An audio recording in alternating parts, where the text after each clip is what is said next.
let's get into the 6 reasons why you might not survive moving to Anchorage, Alaska. So if you're thinking about packing your bags and heading up north, be sure to watch this video first. And I'd like to give you an inside look on what it's like to live in Alaska. So first, the long dark winters with minimal daylight for months. Up here in Anchorage, when winter hits, it's like a never-ending night. The days are short, they're dark, and the landscape is covered in a blanket of snow. It's a whole different world up here. The locals, we don't really tough it out with candles and anything like that, or have to do too much of those kind of things. We do have to layer up with our clothes and those kind of things, but a lot of folks just kind of hunker down and spend the whole winter thinking about their lives, while others of us keep busy with more traditions and rituals. But you know what? We also are working. We have lives. And as winter solstice rolls around, everyone starts to get excited for the coming spring and the return of the sun. And Alaskan winters,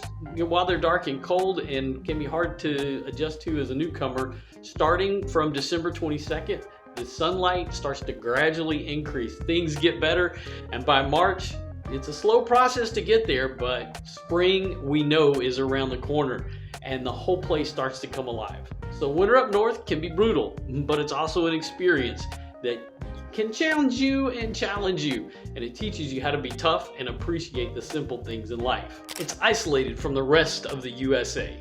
Anchorage is way up here, like in the middle of nowhere. Getting to other states can be a pain since there really aren't many roads. In fact, just really the Alcan. The Marine Highway is available only in the summer. And yes, there are flights and our airports run year round, but connections can be a little bit tricky. This can make it hard for folks to travel, find jobs outside of Alaska, and it also slows down the economy in some ways. Improvements with building and more stuff like that is often one of the ways that things work, but the season to build is pretty limited. Many work from home and others do actually commute to the lower 48 for work, but it can be challenging. On the flip side, being so isolated means Anchorage has beautiful nature, lots of cool animals, and a relaxed lifestyle that many of us have come to love and enjoy. Thinking about relocating to Anchorage, Alaska? Well, I've got just the thing for you. My team and I have actually taken the time to create an ultimate relocation guide, which is meant to save you hours of research and work, and I've linked it down below. From top employers to the best hospitals and a boatload of other things that you need to know before you are making the move here. The best part is that this guide is 100% free. That's right, you heard me, 100% free. Just click the link in the description or the top pinned comment. Hope that helps. Anchorage has a lack of mobility.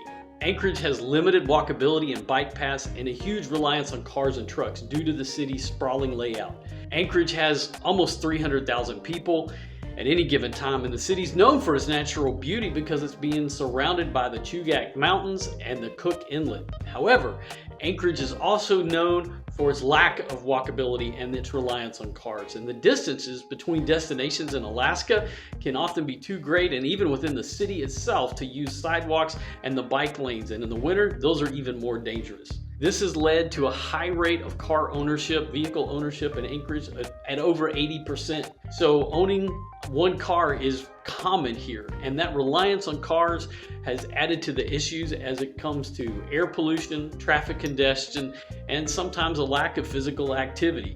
So it's very important that moving to Anchorage, you've got to be ready to get a vehicle to get around.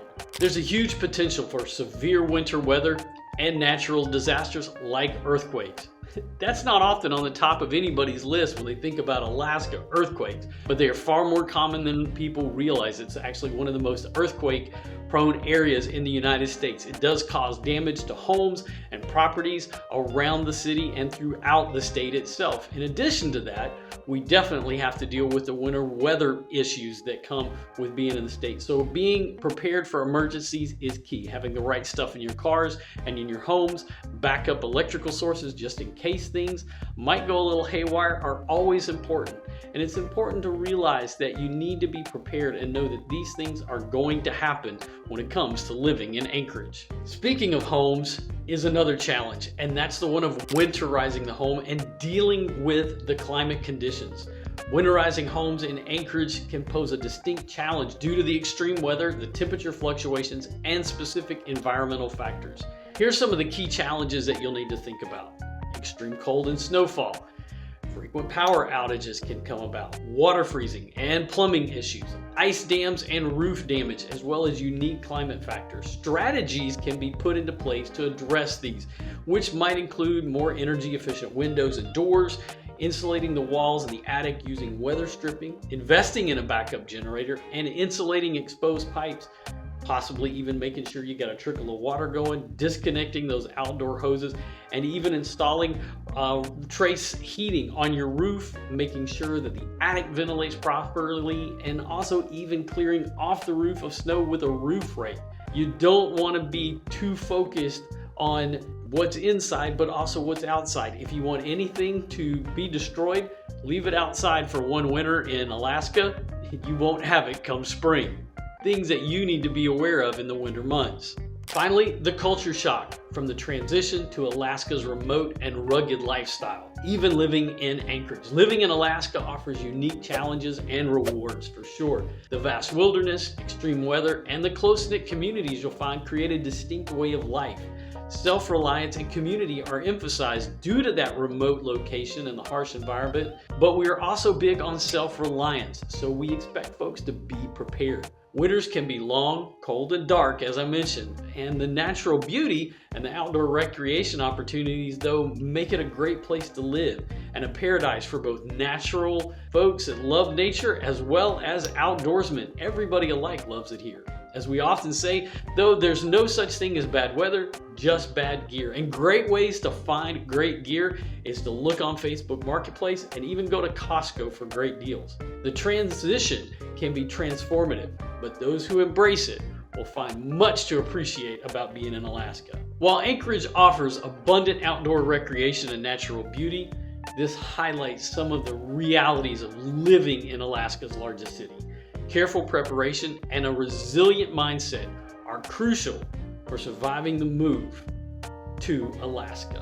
Now, for the question of the day. Make sure to leave your answer in the comments below. I want to hear what you have to say. Also, if you have any questions or thoughts, you can leave those in the comments down below. Or even better, text, call, or email me. The information should pop up on the screen. What specific features or amenities are you seeking in a potential home in Anchorage, Alaska? If you know someone who might find this video helpful, share it with them. And be sure that you like, comment, subscribe, and whack that bell icon like we do Salmon here every summer. And if you are looking to buy, sell, or invest in Anchorage real estate, give me a shout at 907-306-7230. Email me at ken@rmgrealestate.com or visit my website at ken.alaskahomesearch.com.